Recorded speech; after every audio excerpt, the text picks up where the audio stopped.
Come on, everybody, let's give it up for one of our sponsors. It was a great video. I know you're all eating. You're enjoying this dinner. Should I do the same trick as earlier and start speaking in Spanish? Hopefully people listen. My name again is Juan Perez. I am the Executive Director for Water Education Colorado. And I would like just to say that it's so nice to see a room full of people who care so much about water. I think it's so cool to see a video of young voices, young faces, sharing their love and passion for something that we all also care for so much. I would like also to just one more time to mention the organizers of this event, the Colorado Watershed Assembly, Colorado Repairing Association, and Water Education Colorado. This could not be possible without these three organizations, so please, let's give them an applause.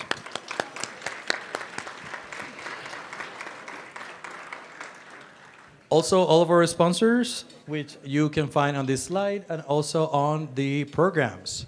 So we just saw a video early on of the Walton Foundation, and that'll pick it. Also want to mention Colorado Water Conservation Board, Pick and River Healthy Rivers, the Colorado Water Quality Control Division, the Colorado Department of Public Health and Environment and Northern Waters, and the Town of Avon, Colorado, Conscious Bay Reserves, COCO, the Coalition and Collaborative, Colorado River District, Ducks Unlimited, Ironwood Consulting, and the Roaring Fork Conservancy. Let's give them again. You know, it costs a lot of money to pull this event, and it's a beautiful location, and so it's very important for us to acknowledge those that really make this possible. You can find the full list of all the remaining sponsors on the programs, and we just want to just make sure that you recognize them for their support. Side note, completely relevant but no program related. We found an ID for Stormer Miranda Jade. So if you Stormer Miranda Jade, your ID will be up here. I'll be sitting at this table. You can come pick it up later. I love that people laugh about that. Okay. So the next item in our agenda is the CRA Colorado Repairing Association Award announcement.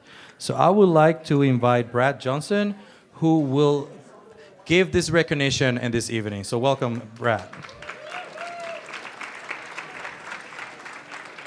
Thanks much.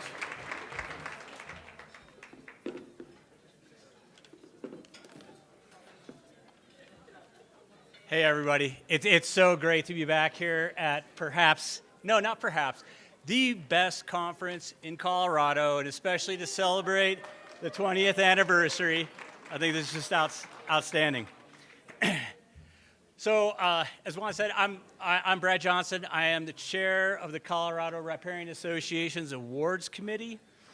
And each year, CRA bestows Riparian Hero Awards on two individuals who greatly deserve them. And like I always say, I have the best job in the CRA because I get to come up here and tell you all about a couple people who are just doing outstanding work in their field. And what's better than that? So one of the things I'd like to say just in general about the Riparian Hero Awards is that they're intended to recognize individuals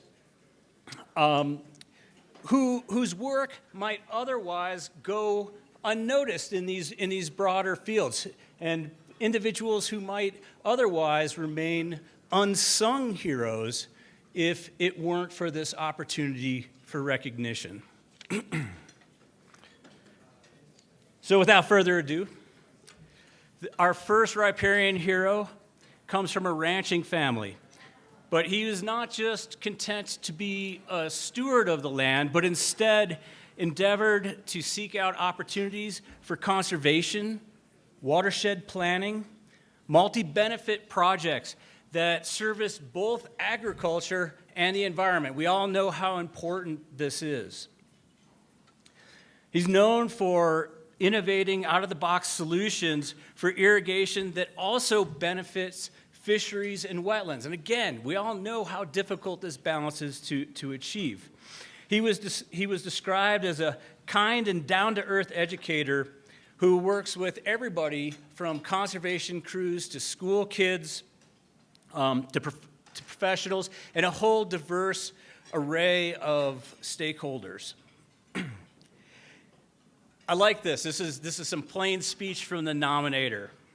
She said, "He is a top-notch dude who deserves high praise for his work in the Gunnison and elsewhere." And I'll just say that the CRA board agreed. So Jesse Krutop, please come on up here.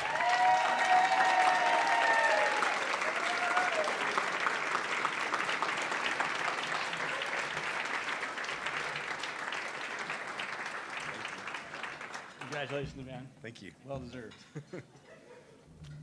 Wow. Yeah, that's it's super flattering. I didn't really prepare anything to talk about, but that was awesome. I really appreciate it. Whoever nominated, sounds like Cheryl. I'm not sure if she's around in here, but she did amazing work, and really. All I can say is, all I do is hustle this way and that, but all the partners I work with, like the Upper Gunnison, the River Water Conservancy District, and CWCB, and the landowners, and Forest Service, that's really what makes everything happen. I do the in-between to kind of get things rolling on the ground, but that's about it. So I can't claim the fame at all. It's all the partners that really make it happen. So that's about all I got to say, and thanks again. Appreciate it.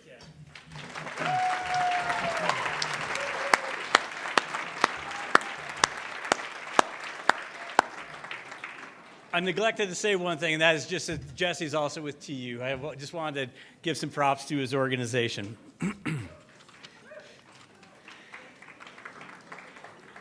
Okay, so for our second, he's knocking stuff over with his award. Okay, so for our second riparian hero, I'm super pleased about this one. I'll just say that I'm personally no longer on the CRA board, and I don't vote. So these folks are brought to me, and sometimes I know them, and it just makes me so happy when folks I know are getting acknowledgement. And I met this fellow actually in the last millennium when he was challenged. It's true. But when he was challenged to protect an entire region of South Park from an extremely ill-conceived water project, and I'm happy to say that the BLM and the DOJ prevailed in this project. And so I'm very pleased to announce this year's second riparian hero, Roy Smith of the U.S. BLM.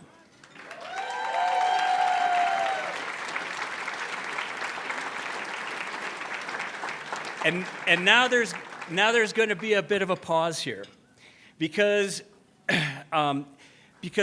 Roy has had a long and distinguished career, and one that I'm unqualified to really do justice to. So right now I'm going to invite up Brandy Logan, one of his nominators from CWCB. So Brandy, I'm not sure where you're sitting, but if you could come on up here, that would be outstanding. And the thing is that Brandy will also be accepting the award for Roy, and that is because of the government shutdown. And Roy was told that he may not come here to accept the award. He just let us know yesterday. So that's a sad occasion, but it's still a happy one because he's still getting the award. You all are finding out, if you didn't know already, about Roy's great works. So Brandy, please. Thank you, Brad. So my name is Brandy Logan. I work with the Colorado Water Conservation Board, and I have had the absolute privilege of working with Roy extensively for about the last 14 years. And I was happy to be able to make this nomination. We were so thrilled to hear that Roy was selected for this award, and it was a disappointment to hear that he couldn't come and accept it in person, which was the plan. And I should mention that I'm the co-recommender, so my boss, Rob Veal, also made the recommendation. So for those of you who do not know Roy Smith, Roy is a longtime employee of the Bureau of Land Management, and his official title, and I'm going to quote this, is Water Rights, In-Stream Flow Protection, and Wild and Scenic Rivers. So that is a lot of different things. And my understanding is that as people retired at the BLM and were not replaced, he kept accumulating more and more job responsibilities, as a lot of our federal workforce does. And so for the last 10 years at least, he's been doing the job of essentially 3 people. He's a very hard worker. And he's had a very successful career in all of these areas. And I just want to share a couple of highlights. Roy was instrumental in getting in-stream flow water rates on the San Miguel and the Dolores River, as well as recommending over 220 in-stream flow water rights that have been decreed, with more pending. He has been a champion in developing innovative approaches to securing water rights for rare assemblages of riparian communities and streams on the Uncompahgre Plateau. And in his work with the Wild and Scenic River Program, that includes designations in Utah and alternative plans to protect the Colorado River in Colorado, as well as just assisting communities interested in wild and scenic river protections throughout the West. Maybe a little bit less well-known, but truly impressive to me, is his absolutely encyclopedic knowledge of bugs and where they will be bad in which parts of the state and at what time. And that's really, like a whole career and lifetime of doing field work and bad experiences. So I always had a great time in the field when we were out with Roy because we avoided all the bugs.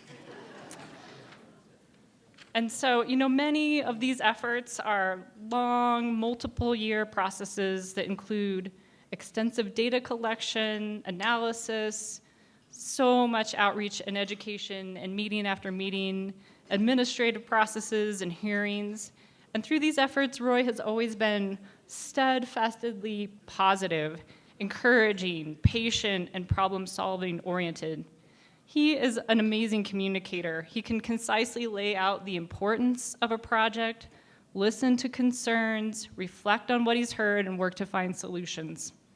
And with Roy's tireless efforts to find a path forward, many rivers, streams, and riparian environments in Colorado and the West have high levels of protection that they wouldn't otherwise have. So, and Roy is truly a joy to work with, and his relentless optimism is something we can all learn from.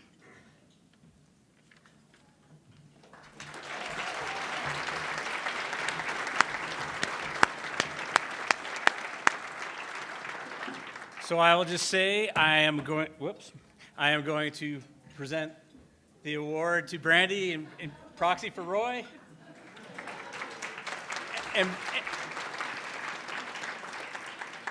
And Brandy's just going to read a short statement from Roy. So Roy had a couple of comments that he wanted me to share. So this is me reading verbatim Roy's words. And I didn't make him say these things. So first, I was completely surprised and grateful for the award. And so I want to thank the association and those who nominated me.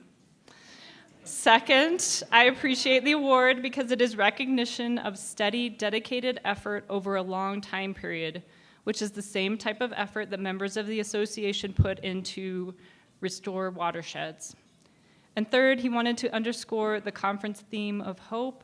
He has seen an enormous amount of progress in flow, riparian, and watershed protection in his 34-year career. And it is thanks to the type of work that we do that involves building relationships, building programs, reaching out to local governments, private landowners, trying new restoration approaches, and always looking for ways to stretch the policy and legal envelope. And finally, the type of work that we do has resulted in an evolution in thinking. We no longer think of economic uses versus watershed protection, but recognize that both can be supported with collaborative management approaches. And that change alone is reason for hope. So, there's that. Yay. Thank you, Brett. All right. Sip one.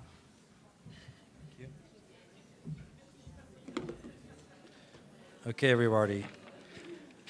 We're early, 5 minutes, so I have 5 minutes. Yes. Love it. So I'm a storyteller. I love telling stories. And I would say when Casey brought up the fact that this is a 20-year anniversary, we in the planning committee talked a lot about what do we do with the keynote, like who we bring to speak. And I feel so inspired by seeing these young people on the video and also hearing the legacy of the award recipient, people who work in institutions that have built for many years, who have worked collaboratively with many of you. And I think it's so relevant that one of the things that we discussed when we were talking about the keynote was the gap of knowledge. There's amazing people in this room. We heard earlier from the plenary sessions how much knowledge we have shared over 20 years, yet sometimes we're repeating the same things, and we're like, why do we keep saying the same thing about restoration and water stewardship, and why are we not doing it? But then we see a young person on a video in Colorado who looks so cool, by the way, saying that water is all, it's everything. I mean, we have it in front of us. We wear clothes. We use the internet. We also use AI. We eat. We live in a state that is headwaters, and a lot of the water relies on the work that every single one of you is doing. So we thought, let's try to do something about how the next 20 years of this conference look like. And I think it's not up to me, it's not up to those that have done it. We can learn a lot from what we have shared and the hope that have been built by every single one of you that have been coming every year.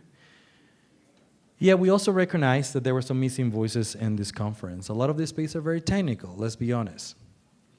And we sometimes miss the young voices, and they're going to be the ones who are going to inherit the watersheds and the rivers and the amazing landscapes that we have in Colorado. So we're like, how do we do this? How will we do the keynote? And we brainstorm.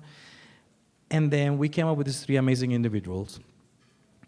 And I think we all know that social media is a space, podcasts and news, but we don't listen to boring podcasts. We listen to the cool stuff, like the news that feel like relevant, the ones that we can like, I'm brushing my teeth and I'm learning about the Colorado River, or I'm driving the car and I was like, ooh, this is so cool, Colorado River. Or sometimes we just like scrolling when we're falling asleep, we just have arguing with our partner, and then we go through like an influencer and we say, oh, this is a cool graph, water, this is so cool. But to be honest, time changes. And the way how we learn about water is not the same. How many of you has a memory with water that happened when you were under 15 years old? How many of you have a memory with water when you were under 10 years old that you remember today? Right? A lot of the spaces and the ways how we connect with water start at an early age. And nowadays, a lot of the youth don't even go out. A lot of the time, they get information from social media. So we felt that it was important to bring people, young people, definitely younger than me.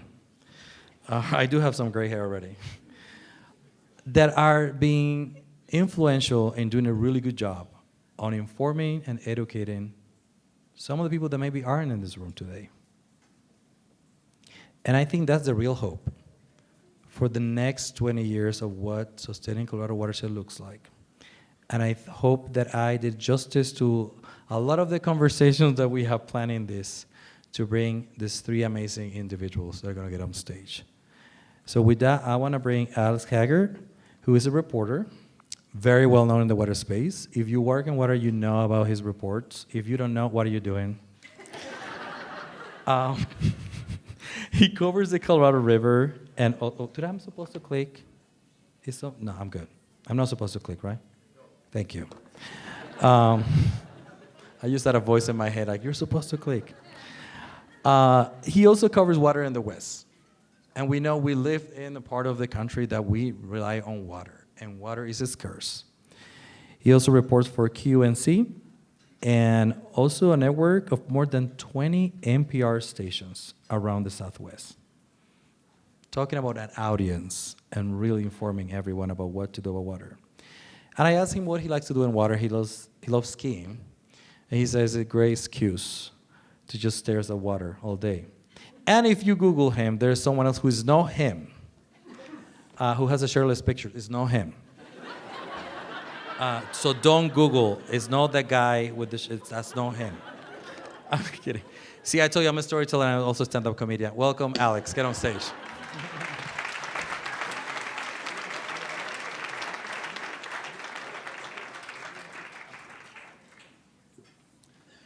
Well, hello, everyone. Thank you for coming.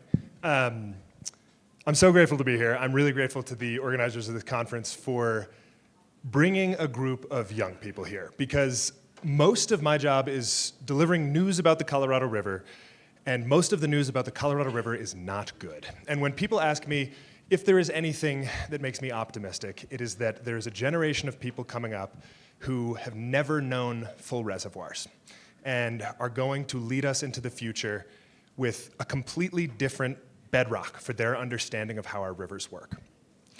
That's not to discount a lot of the great work of people in this room, but I think we are looking at completely tectonic shifts in how we talk about our water, and we're going to need generational shifts to catch up with some of those. So today I am hoping to tell you all a little bit about how I tell stories and about how maybe you could help tell better stories about the things you care about and the things you want people to care about. This is a modified version of a presentation I gave to a room of journalists once, but I think all of these lessons apply whether you are making a video like the one we saw from Roaring Fork Conservancy, or you are leading a field trip, or you are writing a newsletter. These are all little tips and tricks and tools that can help make people care. And I just want to start with a brief anecdote. The reason I think some of this is so important is it is really easy to forget when we are in rooms like this what people outside of these rooms know about water. And one thing that I think about a lot is, so I live in Fort Collins, and a lot of grad students in town, that's most of the folks who are my age in Fort Collins. And I was going biking, mountain biking, with a buddy of mine who's a PhD candidate in entomology, right? Studies bugs, about to be a PhD in life sciences. And we're biking one day, and he goes, Alex, I know you know a lot about water. I've just never really understood, how does it rain enough to fill Horsetooth Reservoir? And most people we know aren't about to get a PhD in life sciences.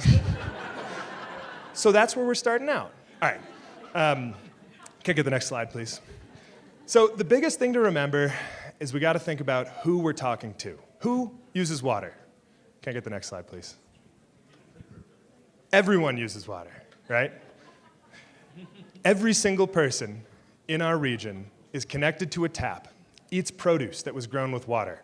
And if you want your message to stick with people, you have to help them understand that the rivers that flow near the ski towns they go to on vacation are the same rivers that end up in their kitchen faucet. That the Colorado River they hear about on the news is the same water that makes their iceberg lettuce so crunchy. Let's see, which is the... Okay, so the best way to start by doing this is to remember that if you are trying to reach people, you need to tell stories that are from people. These rivers, the water supplies that we're talking about, are inanimate objects, and you have to give them a voice. And there's a lot of people who are willing to do that. This is a scientist, I think with Western Water Assessment, Seth Arns, and I tagged along with him, and he really cares. He's the type of guy who spends weeks at a time out in these far reaches of Glen Canyon gathering data. And data does not connect with people, but the guy who gathers the data, who sees it firsthand, and who loves these places and can tell you why that data matters, that goes a really long way. One of the best ways to help tell a story is to go to the people who are most emotionally impacted and get them emotional. Sometimes you gotta really work to get it out of them, and sometimes you don't. And this is one of those cases where I did not have to work very hard. So my work takes me all around the Colorado River Basin. I have reported from all 7 states and the country of Mexico. And this is from one of the furthest south reaches of the Colorado River Basin in the Imperial Valley of California. And this is a farmer who is multiple generations of his family have worked this land. Here he is with his son. And I was interviewing these folks about what it means to be in this region that uses a ton of water and often has a target on its back because of how much water it uses and how it uses it. So let's hear a clip from that story. But there's one more thing that adds a layer of complication. Water law in the West says that people who started using it first will be the last to face cutbacks in times of shortage. And imperial farmers, they were first. They have some of the most legally untouchable water rights in the basin. John Hawk watches water pour onto one of his fields, washing out the salt and getting things ready for another season of growing. He says other places should be on the hook to conserve water first. Don't crowd to the front of the line. It doesn't work. And you'll get a fight out of me. I'll grab you by the neck and say, listen, pal, you pay your dues just like our forefathers did. Now, whether or not you agree with that, you're going to go home and think about that, right? And people who heard that on the radio are going to remember not the facts they heard from that story, but the emotion they heard in that guy's voice. Another thing that's really important is to go to the places where these stories are happening and try to take your reader or your listener or your viewer or your municipal water user there. And that is the case with this story. This is Emily Fairfax, one of the nation's preeminent beaver ecologists. She's a really, really wonderful person and was a lot of fun to interview.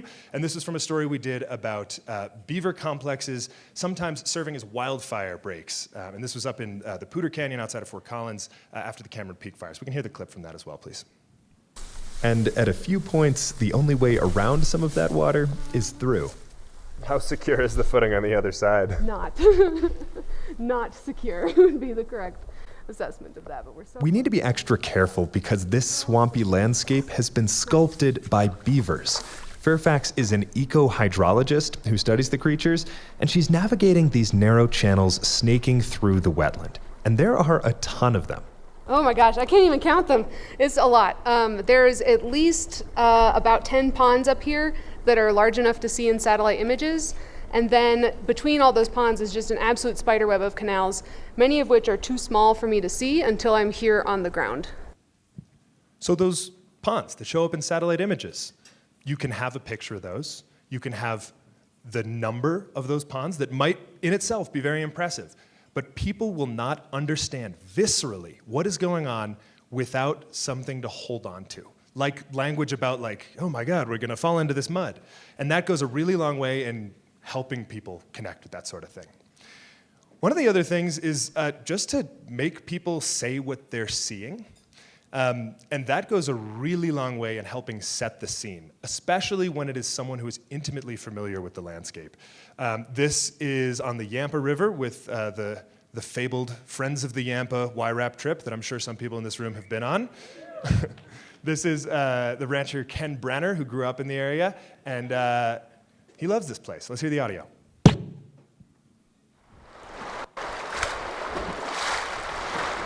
Ken Brenner is sitting on the yellow rubber edge of a huge inflatable raft as the boat splashes through the Yampa River. We're flying along. There's no way in the world you could run this fast along the side of the river. The Yampa cuts through wide sagebrush plains and dramatic red rock canyons in northern Colorado, and this year it is full. Water is the highest it's been in more than a decade.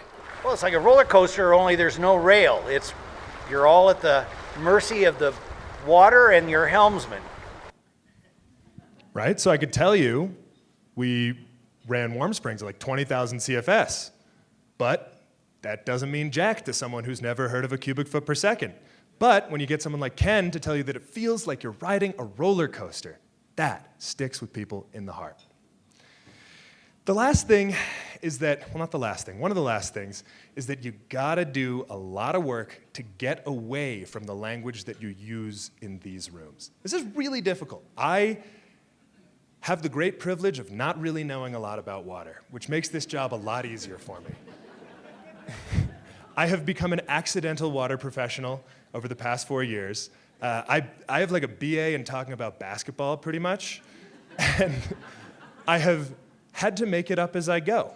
And one of the great privileges of the job is learning a lot from people smarter than me. But it sometimes takes a lot of work to learn from them because I have to ask them to repeat themselves a lot. Because I do not have a degree in this, just like all of the people who you want to care about your rivers and your municipal water supplies. So you gotta find a way to think past some of the language that you've learned to describe these things in a way that gets you academic credibility, gets you on stage at a conference like this one. There is a time and a place for that kind of language, but when you're communicating with the public, I would say that's maybe not the time. This is from a story I collaborated on with a reporter named Melissa Sivany from KNAU in Flagstaff, Arizona, talking about a very complicated section of the 1922 Colorado River Compact that has recently become very important. The lower basin says you still have to stick to the agreement.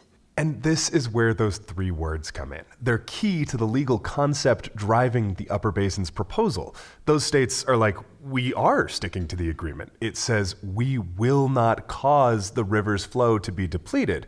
And we're not. Climate change is. The Lower Basin says that argument wouldn't hold up in court.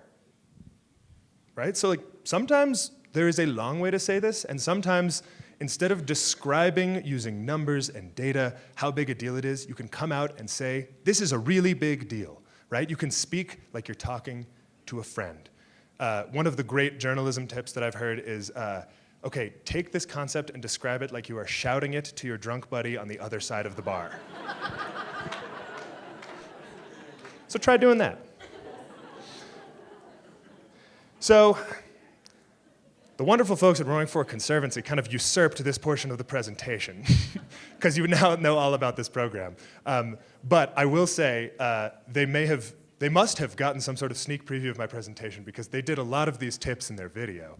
But I was fortunate enough to tag along in some of the same classrooms you saw in this video with the folks from Rowing for Conservancy and try to tell this story. And I don't know that I even did enough as good a job as that video. But the reason that I bring this up is sometimes people will tune you out when you just keep delivering bad news. And in our line of work, a lot of the news is bad. But sometimes there's something to tell the people that isn't even news.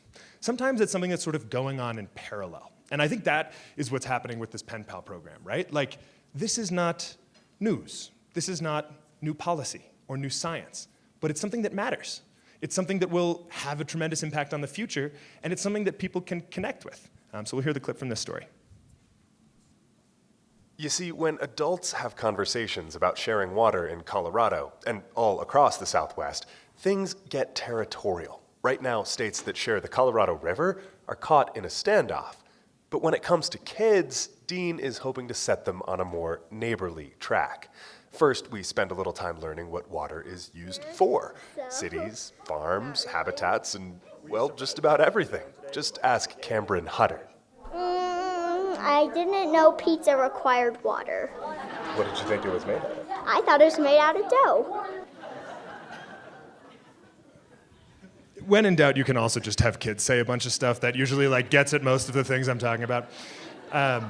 So I don't actually know if she's in this room, but Megan Dean, who was featured very heavily in the video, is also a feature of my presentation just because I thought she did such a damn good job at this. And one of the last keys here is that oftentimes the person who knows the most about the thing you want to talk about is not the best person to talk about it. They are absolutely the best person to do the work, and I am immensely grateful that I live in a state full of people with PhDs and JDs who make those decisions well above my head and out of my understanding. But when you're communicating to the public, more often than not, you want someone else with a different set of skills. And if you have someone who writes your press releases, someone who goes to elementary schools, those people might be better at communicating your message to the other side of that gap.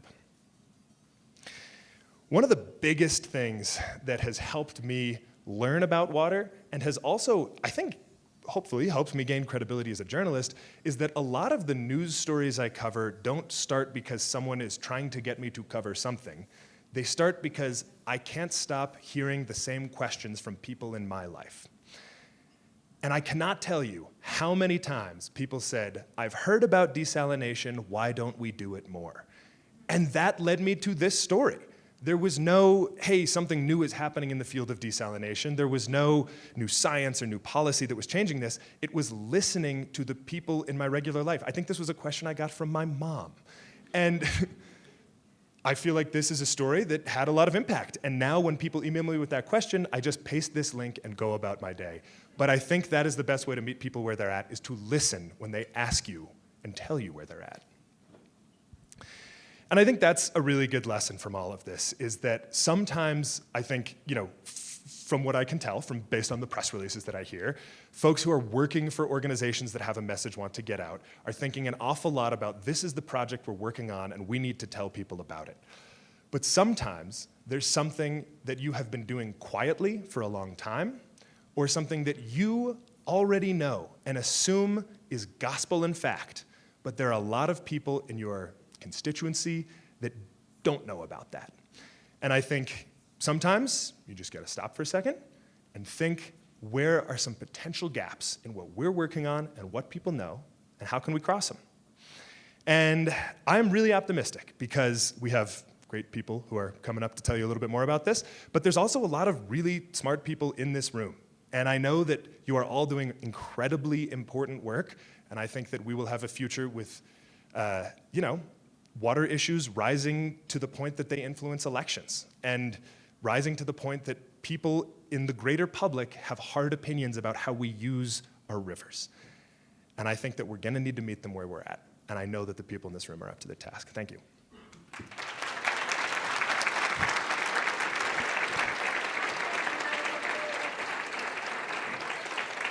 I would like to take a second to introduce our next speaker. Something very fun about tonight is that we're going to get increasingly more artistic with the keynote speakers. So if you thought this was fun and not buttoned up, it'll keep getting better.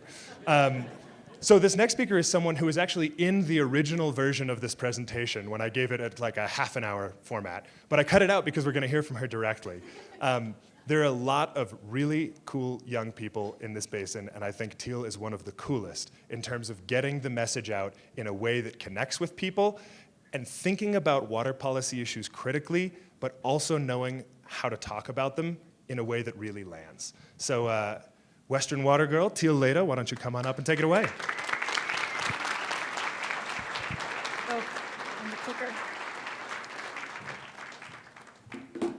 Okay, first off, I just want to thank everybody for being here. I really appreciate the opportunity to come talk to you guys about this. I think that I actually attended this conference 2 years ago on a scholarship, and I did an Instagram takeover of the Colorado Watershed Assembly account.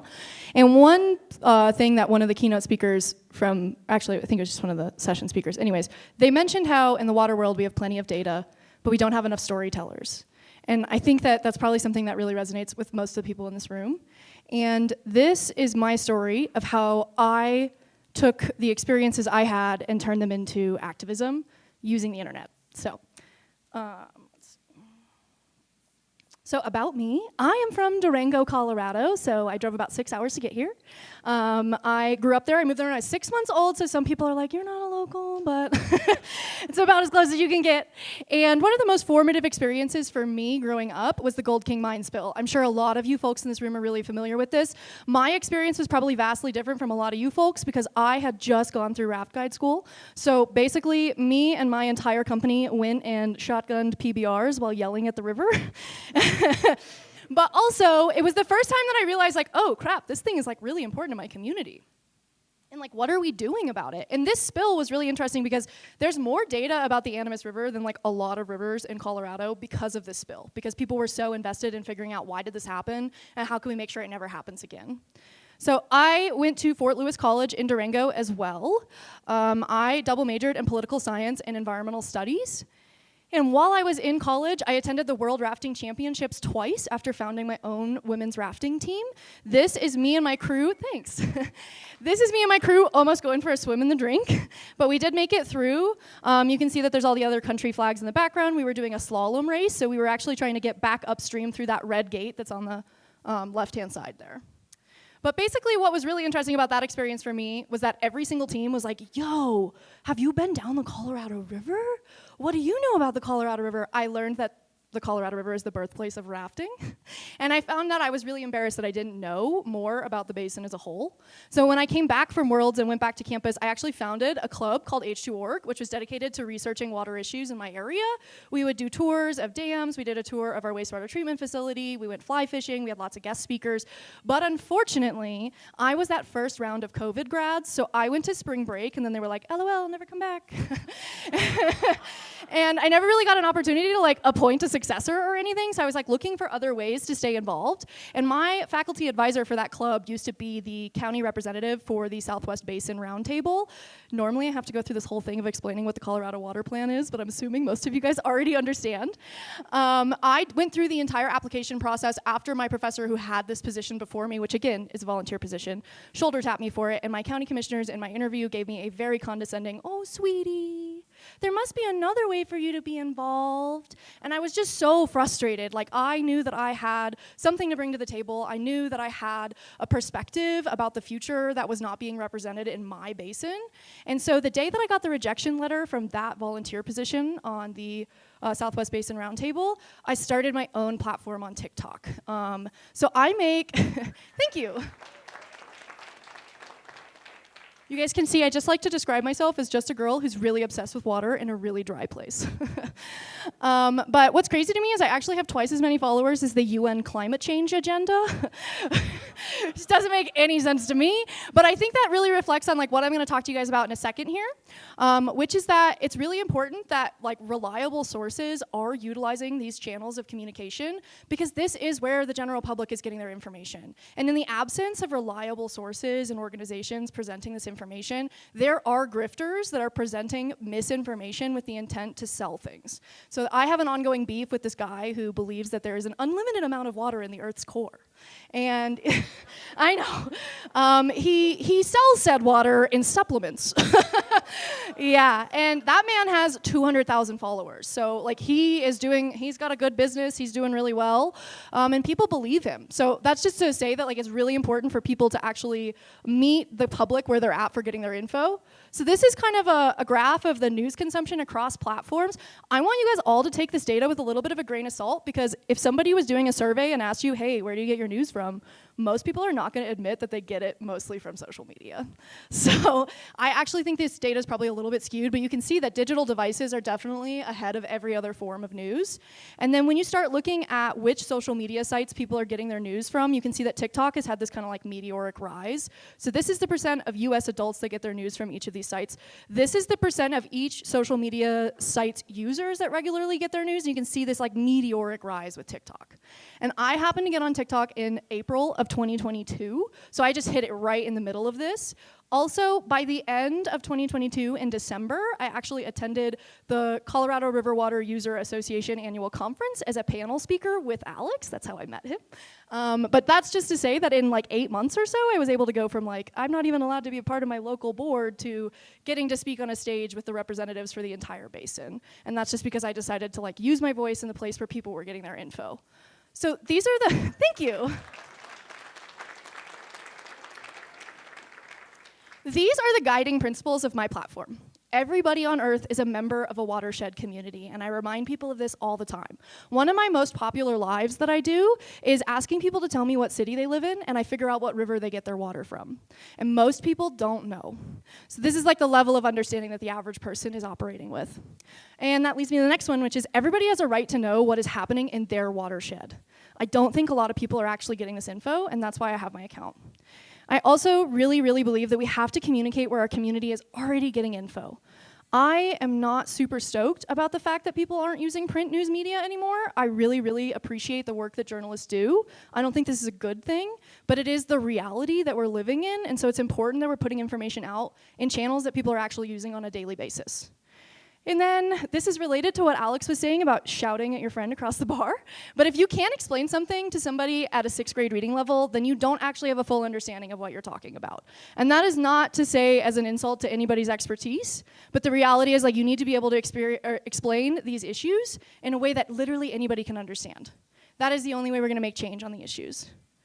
I also ask that on my account, and I ask other people to engage with their audience and create community. So I notice that a lot of orgs really use their social media and even individuals as like kind of a billboard or like a bulletin board where they're like, here's my announcement. That's not what social media is for, just to be clear. Social media is for having a conversation with your followers and creating a community where you're engaging and you're hearing feedback and then you're providing content, so it's like a loop. It's also really important to be true to your values regardless of what the algorithm values. Like, I'm not going to start saying that water comes from the Earth's core, even though I know the algorithm would probably love that. And I think that when you start getting into the internet space, it's really, really easy to lose your soul to the algorithm, so this is one of my most important principles. And then last but not least is you have to have fun, and you have to be fun to watch. Your task when communicating on the internet is not just to craft the best messaging, it's to actually get people to see that messaging, which means that you're competing with like car guy videos, thirst traps, a bunch of cat videos, and memes. And so that leads me to, I do normally do like short form videos that are like 1 to 3 minutes long where I break down really complicated water topics. And I highly encourage you guys to check out some of the content that I've made. I'm happy to provide advice to anybody in this room on how to replicate that for your own accounts. But today I actually wanted to go through a different form of media that I use on my account that I haven't seen really any orgs engaging with, and that's memes. So this is a quote that you guys have probably all heard. This is that, "I tell you, gentlemen, you are piling up a heritage of conflict and litigation over water rights, for there is not enough water to supply the land." John Wesley Powell is one of my heroes, not gonna lie. And I made a series of memes comparing him to Mudang. So, was raising awareness for the fact that like this is still an issue and we knew about it back in 1893. I want everybody to take a second to notice that I did block out the arm that John Wesley Powell lost. And then this is me looking at John Wesley Powell's Western watershed map, which I just think is so beautiful. And then this is never before seen historic image of John Wesley Powell on his Colorado River expedition in 1869. And notice the arm is also blocked out. So the other thing I do is I'll take articles like this and like this. This is showing, the previous one was showing how we're really not doing very well in the negotiations in the Colorado River Basin, which I'm sure you guys are all aware of. This is just some graphs about where the water goes. I hope that you guys are all familiar with this, but basically the summary of this info is that about 1/3 of all of the water in the Colorado River Basin goes to alfalfa and other cattle feed crops, and we export a ton of it. So when I hear talks about the negotiations in the Colorado River Basin, this is what I see. There's the upper basin alfalfa farmers and the lower basin alfalfa farmers going, "No, you first," because that's basically what's happening, and it's not the conversation that's being communicated. So here's another, you probably won't be able to read all the quotes in here, but this is another one about how the Upper Basin created a formal seat at the table for indigenous representation for negotiations. Unfortunately, they don't have a vote. But this was basically my feelings about it. Oh my God, this is so cool. Oh man, only 6 of the 30 tribes are in the Upper River Basin. And also this, which I think is a very fair thing for the tribes to be upset about, finding out that the feds are paying irrigators to not use their water when they haven't ever been able to use their water. That's probably pretty frustrating for them. And I use this meme format because the average person is not gonna understand like this whole complication of like, why are the tribes not being paid? But people are gonna understand that's somebody who's really pissed off. So here's another article that I covered. I really enjoy this article. I highly encourage everybody to check it out. It's about these 20 farming families in the Imperial Valley that use more water than some Western states. And this meme is from a movie called Race to Witch Mountain. It says, sure, it's weird that 20 families use more water than the entire state of Nevada, but they grow a produce. No, they mostly grow hay and alfalfa for cattle feed, and much of it is exported. And then this one is basically a single family in the Imperial Valley using almost as much water as the entire state of Nevada, which is insane to me. And then this one is probably what the district manager for the Imperial Valley Irrigation District looked like when he realized that they were using satellite data to figure out how much water they were actually using. Okay, and the next couple are just kind of some random memes that I thought you folks would probably enjoy. This is, I'm kind of a huge fan of Vegas. They actually found my account in 2022. John Etzminger flew me out to Vegas and gave me a personal tour of all of their water management facilities. I got to tour their wastewater treatment facility. I got to go to the new intake at Lake Mead. I got to go to the Hoover Dam, which was really cool. And I just think the way that they're managing things is really the way that every other city in the Southwest needs to be moving forward. So this was a series of memes that I made called Some Guy in the Comments, because there's always some guy in the comments. And I always get this whole like, there shouldn't be so many people living out there. So this is a combination of like some data and then an actual meme so that people are like learning, but they're also laughing at the same time. This is one about the Klamath Dam removal. And this is, I think, probably really relevant to the work that you folks do. This meme is super useful to demonstrate like ecological consequences, because you can actually do more than just 3 dominoes. If you want to use all of them, you can. But it's a great way to demonstrate like an ecological process as it's happening. This is one of my favorite sets of memes I've ever done. It was a series of Valentine's Day memes. This one says, I'd rewrite the entire doctrine of prior appropriation just to claim first rights to your heart. Okay, this next one I actually picked specifically for you guys because I know a lot of you guys are engineers. This one's for the Bureau of Reclamation. Yeah. Okay. And I will close with my favorite meme that I think I've ever made, which is this one. And I truly believe in this.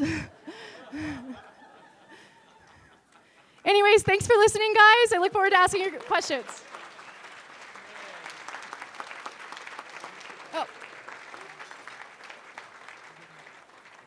And then our next speaker is going to be Franklin. Hold on, let me get to the intro because I want to make sure I pronounce it correctly.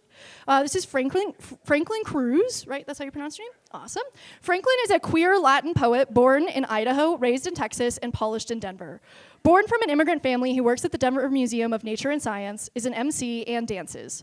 A TEDx Mile High performer, he has taught and performed in the Southwest, Peru, Puerto Rico for universities and environmental leadership camps, and had poetry in the Denver Art Museum.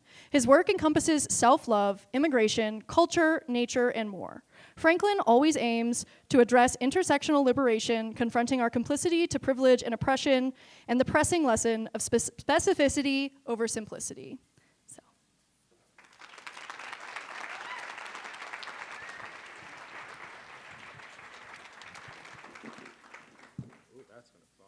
What up, y'all? How y'all doing? Great. So, yes, my name is Franklin. I am the son of Gumercindo Cruz and Maria Cruz, by the ways of the Chihuahua Raramuri people and the San Luis of Apache people. Also come from hella nerd people. Also come from siblings, middles, stand out all day long, right? Middle siblings, thank you. Yeah. Also come from just biology folks. I come from mountain people. At this point, I consider myself city folk also, because I can't lie, I do like the city. And with that, I have a little demonstration of what I do for y'all. Quick, survey of the crowd. Who has been to a poetry event ever? Thank God. Because this is usually what happens. You, if you have not been to an event and trained properly on poetry audience etiquette, will do this trying to be respectful to my poem. This is all I will see. Right? And then the entire poem, I'm like, ooh, I don't know if they like it. And so, with that, the easiest way for y'all to experience poetry, sorry, my phone keeps switching, is number one, the snap. Can I get a demonstration? Yep. The homie biting the lip who raised the, yep. That's the energy I need. Thank you. Thank you. That is real. Those are for the nonverbal people. The I don't need you looking at me, but I like what you're saying, right? If you are of the verbal folks, you can do call and response. Has anyone ever practiced that? One. One person has practiced call and response. It is very much of the church or the concert or the cipher, wherever you come from. The whole you are not interrupting me saying, ooh, yeah, spit poet, while I'm talking is actually part of the conversation. It lets me know that we are engaged with each other. Does that sound good? Yeah. Ooh, yeah. So, this is just a little poem for y'all. I saw my mom standing in the street, smiling, sunlight stretching across her skin with the same look as when she kisses my father. You could tell her prayers started when the wind told her to close her palms. You see, my family loves nature. It has been a refuge, a temple, and a playground. I search less because instinct was blessed on me. My pen naturally kicking up pages, brown blood running a ritual, little things creator will do as proof. Like, how are you gonna bless me like that? With the heirlooms built from Teotihuacan, gold, jade, and obsidian syllables, full bellies and hands to grip hope, and that, y'all, is a magic message asking us to surrender to nature, the one you cannot access with Wi-Fi and cell phones. Let the earth show you how it's done. Ride a damn bike. Know who grows your water, know who owns your water and your land, and grow some damn food for yourself. Let the Walmart farms die off and buy chickens from Abuelita down the block. You see, she feeds them with sunflower seeds and oats, leaves out the veggies and root scraps for snacks, and they have never seen another chicken die. That Abuelita is good like that. She doesn't want the bad blood in the meat if you're gonna buy it from her. Don't you know? Even when forgotten, the old ways is always around, hiding in the backyards of cities and suburbs. They're the ones who never forgot, or they're the ones who are always tilling the ground. They stare up to see the same moon from yesterday and have probably count raindrops before it becomes impossible and have probably watched squirrels too long for anyone's good. But you see, they're the ones who never forgot the mother, the earth that grows all good food, the sea that stirs the pot, the wind that carries the message. They just stare up for answers to questions asked by someone long dead. And we just showed up to that message. We were just listening to the wilderness inside of us, and ain't that a trip? Like something that only happens in a magic desert or a magic forest. Maybe It's just the magic instinct in us all. Thank y'all. Cool. I haven't done that poem in like 3 years, so I was like, back up just in case I forget it, but we got through it. Nonetheless, here's the fun question I always ask after my performances. How long would you and I have to have a one-on-one conversation to cover everything I just covered? Legitimately, this is call and response. Give me times. 2 hours, 3 days. Run it, run the game. Years? How many? Lifetime. 32. Do you see the very range of experiences that we would have to cover in order to cover all of that? That poem is 3 minutes and 30 seconds. This is the time that is afforded with art. This is why you need artists, right? Nonetheless, everyone here is an artist. There's a conversation probably about skill sets and expertise, right? I would not dare a lot of folks to come do what I do, right? I've had various great teachers in my life. One of the philosophies that I operate with is honor your teachers, right? I should do poems so well that if my teacher's in the back, they're like, good job, boy. And I'm like, yes, the auntie said yes, right? If I can go back to my tia and be like, I have a poem, my favorite line of the poem is, when I go back to my tia and she asks me, did you do as I say? I would proudly say, yes, ma'am. Correct? So, this is also a little bit of context, and to me, I am hella native. Look at my face. The morphology is there. I'm fully aware, okay? In that, though, I did not know this story because it was very erased from my history until about 5 years ago when I became a danzante. If you know that it is, congratulations, you have cultural relevancy. If you don't, it's okay, it's 2025, you could Google. Danzante is pretty famous. It is the people with the feathers. You call them Aztec dancers. It is more appropriate to say danzantes because it's a pan-indigenous style. One of the best lessons my captains ever taught me is adding beauty to the world is healing. That is why nature does the same thing. Our regalia, our dances, our philosophies, our ceremonies, our entire methodology of what we do in danza, it is biomimicry of nature, right? We have dances that you only do in the harvest season to talk about the corn women because they were the ones who had the agricultural knowledge of how you were supposed to specifically plant the seeds so that you get the 3 sisters to bloom appropriately. Saved in a dance. We have the 4 directions, which honors all ancestry. East is for the men, west is for the women, non-binary people and trans folks in the middle, north is for the elders, south is for the youth, everybody else in the middle, Father Sky, Mother Earth, everybody here in the center. In just directions, right? These are all the things that, for whatever reason, there's a lot of historical context, that's a different keynote speech, Westernized worlds have been, and I use this word very specifically, domesticated out of. Correct. We, as Western worlds, have domesticated ourselves. The reason indigenous knowledge is so forefront, is so astonishing, and the reason artists like me are necessary is because we can translate what has been lost over 400 years and make it relevant again for all of our programming, AKA the poem I just read. Everything I just said, the poem covered in much more approachable terms, as Alex was referring to, right? It is one of those things, if you can use art, dance, writing, song, what did I say at the beginning? It affords you so much time, right? It affords you so much effort. I am a bio person. Do y'all know what a limbic system is? Yeah? You know that thing takes calories? Yeah, I know. You have a finite amount of calories you can use every single day. Why not have art afford you 6,000 calories? It's great, y'all. It's great. It's literally like a caloric affording system. Point being, the other thing I like to inculcate upon all of you is you can literally not show me a single culture that does not use art. European, African, Polynesian, indigenous, wherever you come from, we all have a writing artist. We all have a moving artist. We all have an illustrative artist. We all have an acting person. We all have dancers. They all take different forms, right? Bomba is different than a haka is different than danza is different than swing. If you get dancers together, they will all jam. That is the lovely side about it, right? Here's the other one too. It makes all of your events, everything, much more humanistic. I love us. Nerds can get quite boring. Flat out. I was talking to homies that I met over there, Andrea, and then this other homie that I forgot her name. We met like in the line. What's her name? Jackie. Andrea and Jackie. About how I am forbidden in car rides anymore. About being excited over birds.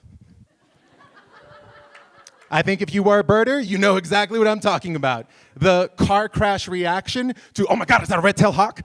Right? And my sister's being like, yes, it's another red-tailed hawk. And they don't care, right? Here's the thing about that. That passion, all of that, I think the only reason I have achieved that level of connection is because of my art. I have humanized myself and everything about the world and every single relationship to every single non-two-legged, plant, aquatic, whatever kind of cousin out there that I get so astonished at a red-tailed hawk. One, it flies. I'm like, that is so amazing from an evolutionary perspective, right? Two, in my philosophy, in the indigenous philosophy, that thing carries the prayers all the way up to ancestors. So literally, I have a spiritual connection to that thing, right? Three, because of great marketing, that is the sound of America, right? Like, it is a fun fact to be able to tell folks that the red-tailed hawk, it is the sound of America. All of this, I have learned how to do because when I come from these conferences and go back to my dance ciphers, my poetry open mics, my danza circles, whatever it is, I have to find ways to bridge these communications in relevant methods and in relevant terms to each one of those communities who has vastly different knowledge bases and priorities when it comes to all of that. And the fastest way I can do it is through poems myself. I have friends if you want artists who can paint it for you. I have friends if you want artists who can sing it for you. I have literally brought fire ecology people and made them dance their mission statement out in order for them to find, yes, I know, the introverts of that room fed me that day because I love cringe and what they were going through was satiating. Point being, though, the amazing thing about that, though, at the end, one of the best comments I had was, I don't know if I could fully answer the mission statement, but I have a feeling of when I get the answer right now. Like, my body is fully aware of when I finally get to the solution that I'm looking for. The feeling I had when I was dancing, that humanistic experience in my own body, the vision I had in my brain and the way it was coming across in my body, I will never doubt that again. And I was like, the next time you find a project that gives you that feeling, don't doubt it. Don't let anyone try to like coerce you out of it or like drown it down. Listen to it. This is what art does. If you have that instinct and that gut feeling and it has been honed over a decade or more, please, please, please listen to that. It was one of the most beautiful and most Homo sapien things in the world to create something that is not currently in our world. Let me repeat that again. Creation, literally what artists do on a regular basis. Not a skill set, not expertise, just creating every single day. It is one of the most base level Homo sapien behaviors you have. There is a thing not in existence in front of you. You had the thought in your brain. However course of time happened and whatever actions you took, that thing manifested into real life, right? There are a few occasions for you to practice that with little risk and with little judgment, then art. Doodle in a board meeting, nobody cares, right? You do whatever. Yeah, make little songs as you go home, amazing. That's gonna get you through the day. Write in a journal at the end of the day so you don't crash out on your employees, right? It's a real thing. If you are one of the cool Homo sapiens who then takes that, like nerds who do hydrology, I'm not that skill set, and you become a great writer, amazing, we need more of those. We really do. If you become a great musician, amazing, I don't have that skill set, fill that niche, right? Like there's so many things that art does for our world. Please, please, please, in any capacity that you have, whether it's personal, institutional, or damn right, ideological, exercise your right to make art all the damn time, right? So, thank y'all.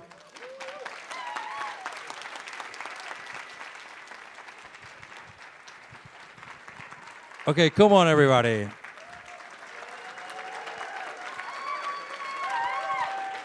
So we do have a panel, so I will invite you, all three of you, to get up stage. I just want to say we're trying to do something different, and obviously I feel like you figured out the theme.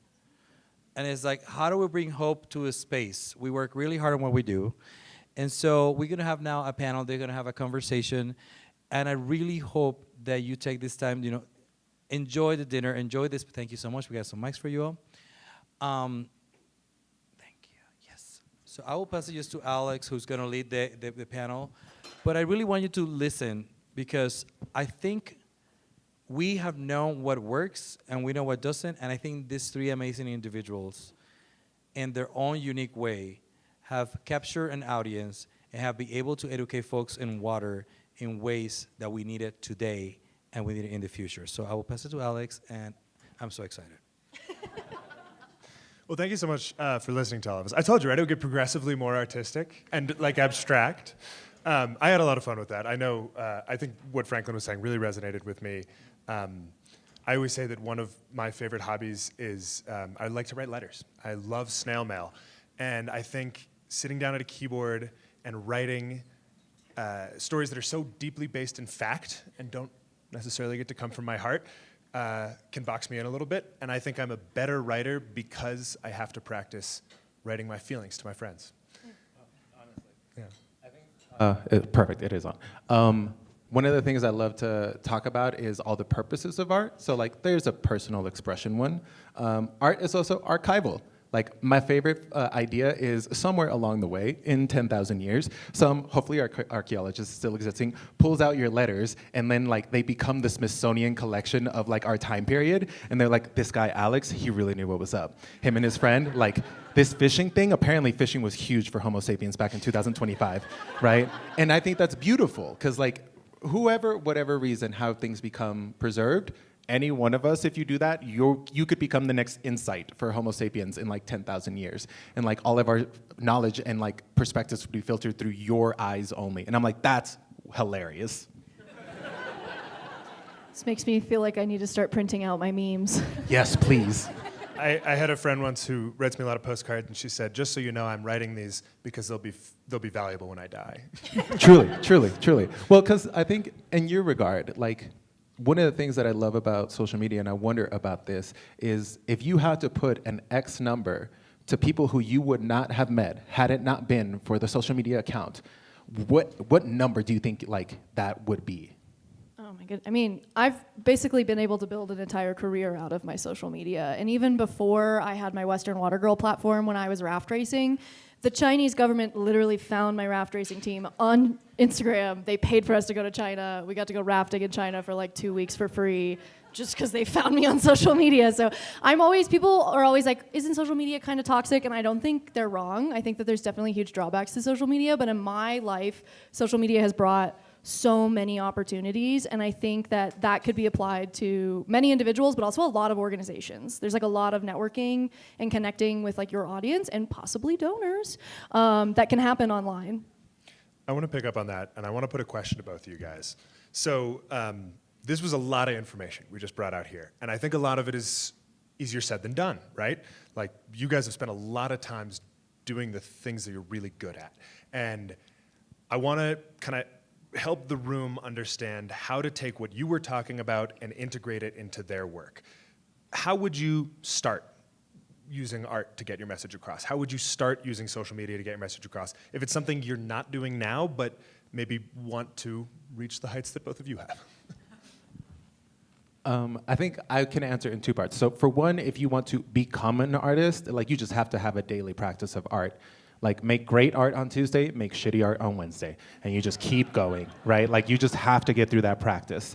I think if you are a programmatic person or a institutional person and you're figuring out how to use it, I have written poems that are now full newsletters, right, to all of your constituents. And again, I can afford you so much time thinking, figuring out how to message and package something. You have a campaign that needs some kind of video.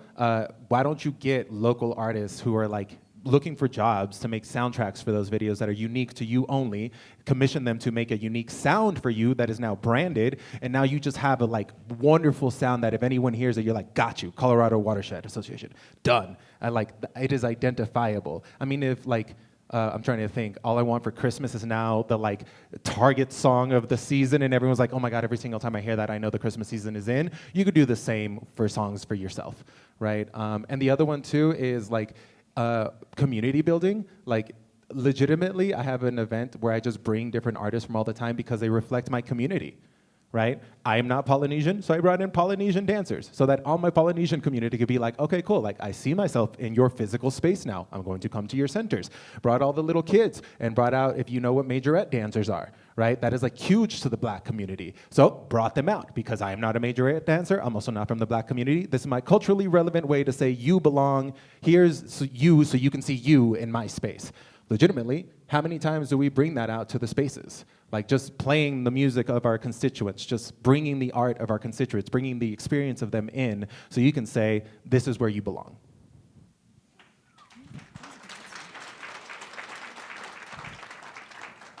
It's a tough follow-up. Number one, I always ask people who are in the comms world to ask themselves, would you let somebody write a press release if they've never like read a newspaper? Because I think there's a lot of people out there writing social media posts that have never used social media. And you end up with this all hat, no cattle problem where you're copying a culture that you're actually not a part of.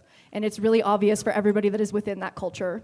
And I will follow that up with a shameless plug that I do offer. I am a full-time social media consultant for environmental campaigns. Plug away. But I work with a lot of orgs, and that's mostly what I'm seeing is that they don't necessarily empower the younger folks on their team to take over digital communications. And if they do, there's like so many levels of review before anything goes out. And those people that are reviewing it are not part of the culture that is on the internet. So if you're looking to succeed in social media, you really need to empower the digital natives on your team and trust their instinct. And I'm seeing a lot of young people laughing in the room because I'm assuming a lot of young people have had to deal with this.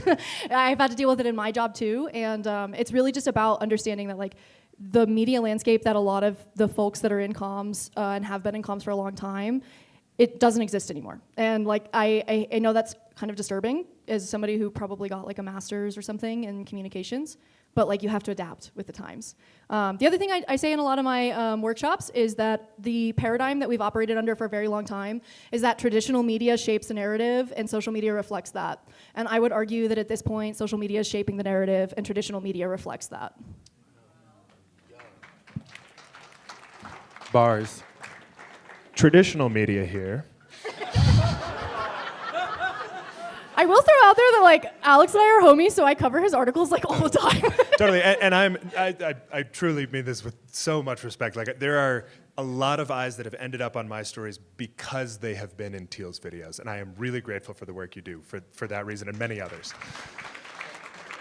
My very brief spiel on maybe what you should know about what I do is I really hope to cultivate a relationship with all of you so that you are not intimidated by a reporter calling you to ask questions.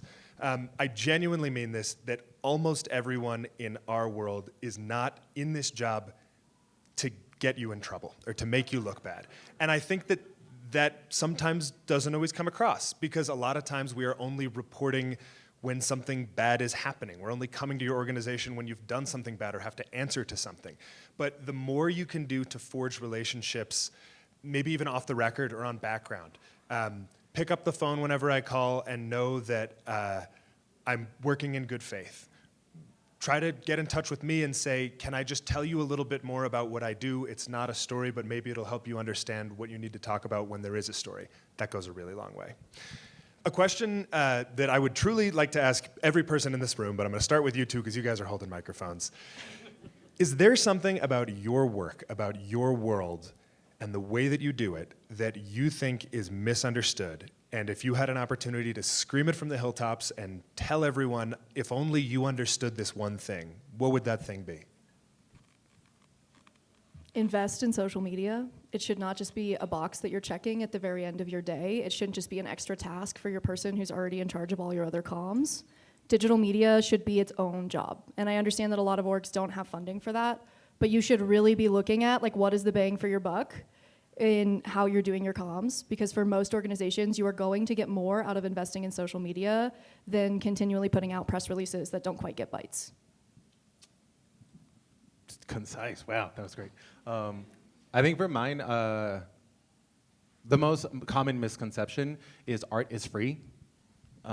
Like it is still wild to me that like I have close to 15 years experience doing this and folks still try to offer me like less than $200. I'm just kind of like, I would love to see any PhD person in here take that amount of money for any of their research, like legitimately. And there are folks who, when we start negotiating prices, they try to like argue and they're just like, oh, well, you know, like, I don't necessarily know if we can afford this in the budget. And I gracefully bow and say, thank you so much. Go hire a $200 poet then. Like, that's kind of what you're going to get. You're going to get $200 worth of poems. I think the world that most of us live in is super academic. And so, like, the other one, too, is, like, the artists who I work with, none of them have academic backgrounds. Like, I'm in this world because I also have a bio background. So I got invited as a guest, and then they found out that I did poems, and now I'm doing this, right? Everyone who I work with, equally as skilled as me. None of them would ever know or probably be invited to this room because they're at the Cypher and at the club and these other places. So, I mean, it's the digital native conversation, like, I guess art native, you know? Like, if you're not in artistic worlds, for lack of better terms, don't critique artistic world process then, you know? Like, it'd be the same as all those dancers coming in and telling you how to, like, manage a flood plan. I just want to add one more piece of advice I have, which is super simple. The internet loves memes about beavers, so just throwing it out there. I know everybody in this room loves beavers, but... And I will second that. That story I did with Emily about beaver complexes serving as fire breaks was the most viewed story on KUNC's website, period, all year. It had more views than the homepage. All right, well, I want to bring it back to hope. You know, right, the theme here is looking forward and focusing on the things that are not just going to bring us down. When it comes to water in Colorado, what are the things that give you hope? There's a specific individual in Colorado that gives me hope, and her name is Lorelei Cloud. Yeah. For those of you that don't know, Lorelei Cloud was the first Indigenous person to be appointed to the Colorado Water Conservation Board, and she is now the chair. She's led a lot of movements in the Colorado River Basin to involve tribal representation a lot more, especially in the upper basin, but she's also just a really cool person, and we get to hang out sometimes because she lives pretty close to me, and yeah, it just gives me hope getting to connect with somebody who's like actually tangibly a leader in the space and is changing the conversation rapidly.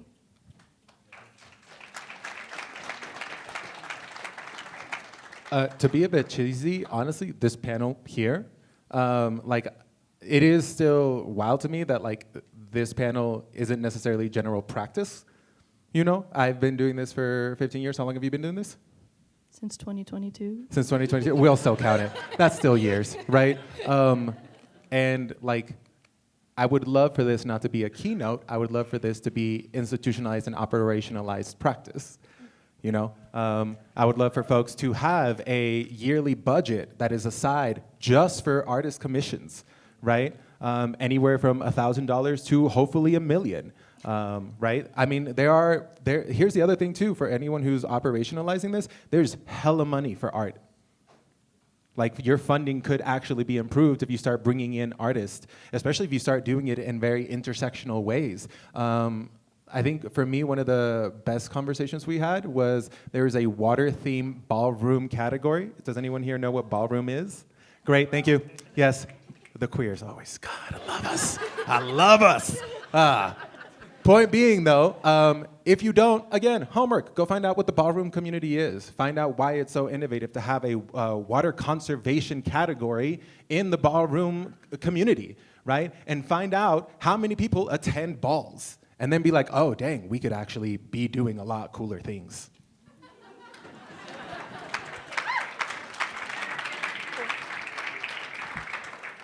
I think the thing that gives me hope is people, is that we have really good people doing really good work, and a lot of them are in this room right now. I think Round of applause for yourselves, people. Come on, come on. I really mean that. I think a lot of the work that I do covers when things are not going well. And, you know, at the highest levels of government, a lot of times that is the case. When we look at the people who are truly have the deciding votes on shaping the future of the Colorado River right now, they're not doing a great job. But when I look at the people behind them, the people who gather the data, the people who make the plans, the people who work in ag districts and in communities to improve the lives of their neighbors, I know that we're doing really good work.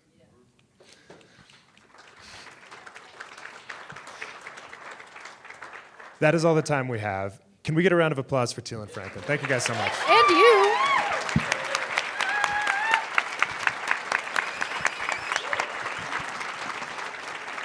I don't want to speak for both of you guys. I'm definitely going to hang out. If anyone wants to talk about our work or your work or anything at all, I'm here to talk about it. Yeah. Perfect. Before that, I have a little surprise for everyone. Oh. One of the other things I was asked to do is I have a poem that is about your conference over the last 20 years for y'all. So I'm going to share that real quick.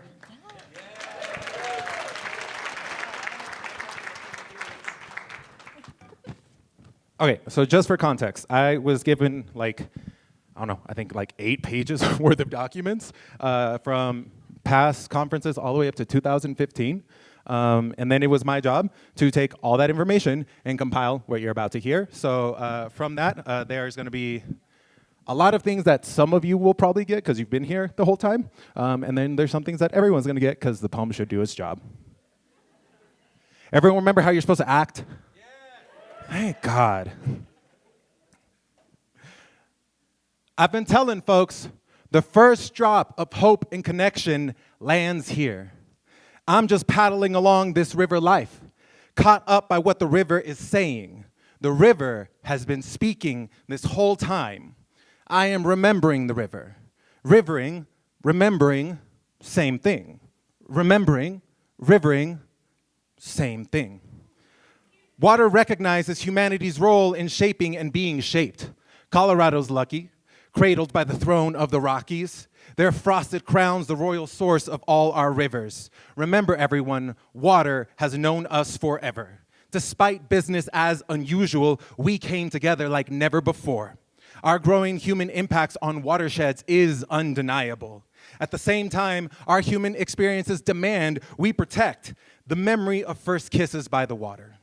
Families who grew up fishing, and grandma who said, spread her ashes by the beavers so she can forever watch them do their thing. Remember, water holds memory.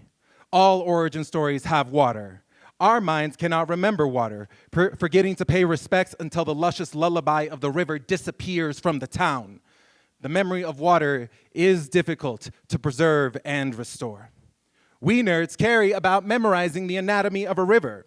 After 20 years, these droplets of people have confluenced into a powerful network, reflecting like still pools while envisioning a full future, bridging connections beyond the banks of change. A long way since 2011.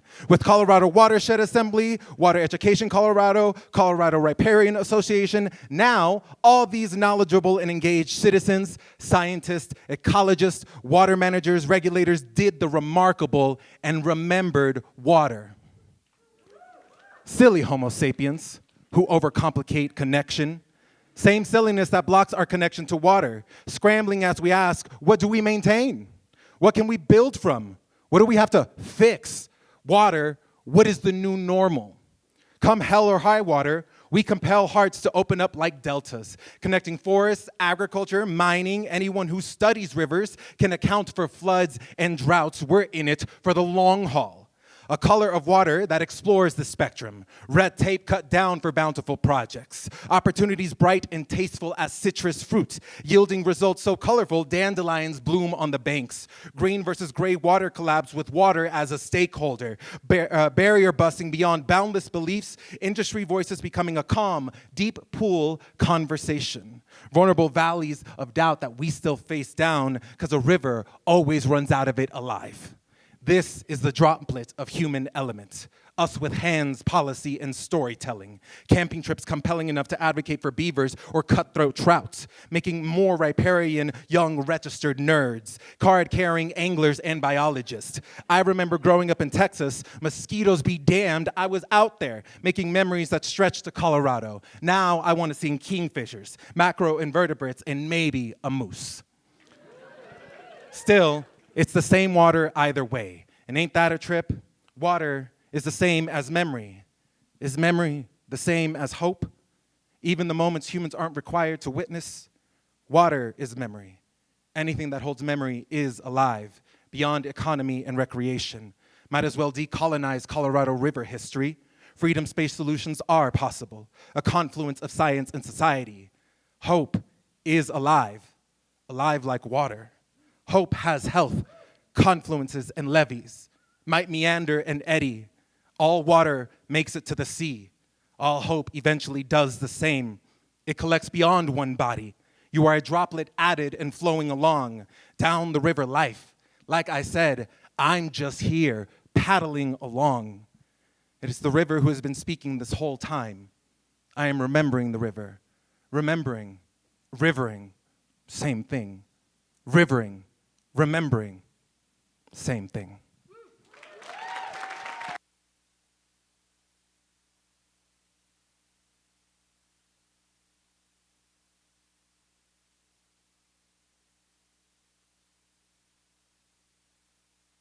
Thank you so much.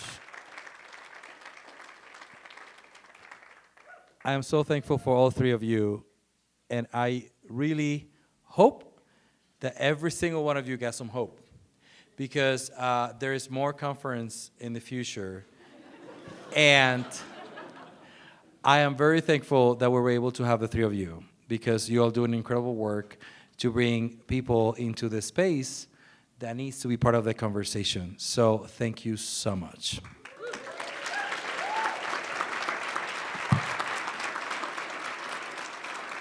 And I know you're all like staring at me like what else is happening. I'm not doing poetry. So we just want to thank everyone, and we just want to invite you to the lobby and the terrace, and this is the time where you have the fireside chat, you check out with people, you connect with friends. We'll see you all tomorrow.